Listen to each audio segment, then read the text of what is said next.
今次會繼續同大家分享媽媽手舒緩同埋預防運動。媽媽可以做貓式、牛式、cat cow pose，會有3種方式。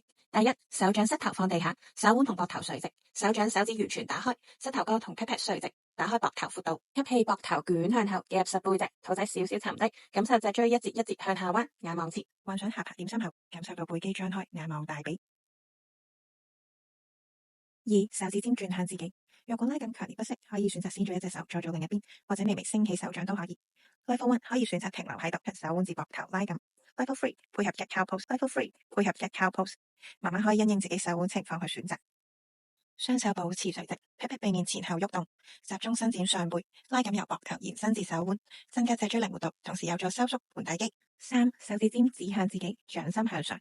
如果媽媽唔可以直手，可以將手踭微曲。Level 1可以選擇停留喺度。Level 2前後移動，加強手腕至膊頭拉緊。